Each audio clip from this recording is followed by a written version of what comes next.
If you were to divvy up salespeople and you had to split them in two different buckets, here's how it would look. On this side, you would have the friends, right? There's my cat right there, just ignore him. These are like the friendly guys, you know, how are the Patriots? I love the Patriots. Oh my gosh, it's crazy. I actually grew up in New England. That's like the friend, okay? And then on this side, you have the dickhead. So the dickhead is the guy who shows no emotion on calls. He is just like Terminator, if that makes sense. Like doesn't, non-empathetic type stuff, right? And these are the two extremes. And going too far one way or too far the other way will absolutely destroy your shit sales, and I'm gonna show you why. So when you're the friend, you think this helps you build rapport, right? That's a plus, right? Because you know their favorite sports team, you knew they grew up in LA, and you're originally from LA, right? And you know that their kids are 8 and 10. Like that's not rapport. That's bullshitting. And the problem with bullshitting is not authentic. And another side effect of being too far this way is you can't challenge and question well.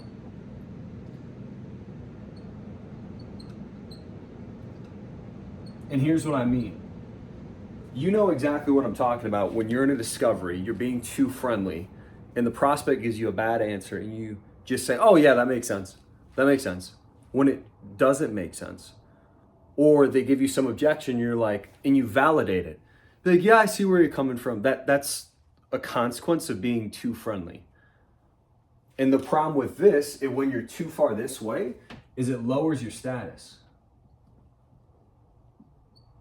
Like when you're the guy on a sales call and they're like, hey, let's get down to business. I got 45 minutes. You are cooked, like literally from the jump. Like your status is way down here. They will run all over you. And because of that, they will also go out of frame, right? They're like, yeah, let's just get to it, because you're too friendly. Your status is lowered. These are all some side effects of being too far this way. Now let's look at the other side. When you're the dickhead, right? Oftentimes, it can trigger sales resistance. Like, and same with this. Like these go hand in hand. They're often consequences of two different things, but the consequence is nonetheless the same.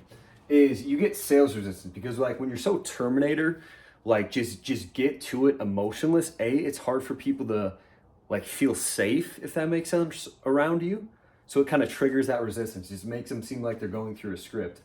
And on the flip side, when you're this way, it's like an artificial way to raise status, if that makes sense. And sometimes people don't buy into it and actually lowers your status. So it's a consequence of the same thing.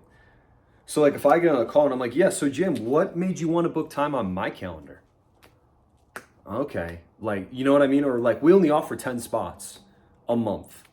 Like it's just kind of this way of trying to assert yourself as the alpha on the call and increase your status. And sometimes as a consequence, it just increases sales resistance.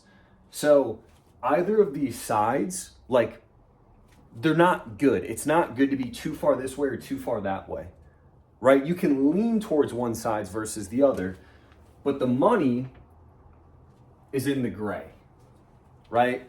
And the reason I say that is one of the best ways in the world that you could ever possibly go about building rapport is understanding a prospect's pain and problem so deeply. You genuinely understand it. That's true rapport, right? And when it comes to this right here, you can't challenge, you can't question. That's not helpful to you or the prospect. It's just not, because they're stuck in this frame. Right? It's why they give you objections. Oh, I need to think about it. I need to talk to my wife. That's a lot of money. I don't have the time. All this stuff. They're stuck in that frame. Their way they see the world, their perspective, their paradigm. And because you are a friend or a dickhead and you are not somewhere in the middle, you cannot help them get over or change their perspective, frame, or paradigm. Therefore, they stay where they are. So if you're on either one of these sides, it's one of the simplest ways that you just blow deals, And if you can kind of find a way to work in this gray area where you can challenge, you can use questions that actually land, you can have a high status without feeling as if it's inflated to prospects, and you have good rapport because you ask real questions to get real answers, you can find real solutions. So I hope this helps you out from being the pushover to being the dickhead who's just so detached, he doesn't care, he has no emotion, he just stares at the prospect like this on Zoom the whole time. You don't want to be either of these people. It is the yin and the yang. We want to be right in the middle, right? I hope this helps you out. I hope you close more deals from this. Just review your calls. Just kind of see what extreme you're on and try to find that balance in the middle, right? Because you can still use humor on sales calls without being a friend. It's one of the best ways to go about it. But you just want to make sure you have the frame to challenge, to question. You have good status, you have rapport because you have the fundamental understanding of their problems. And you do these things and it will help you out.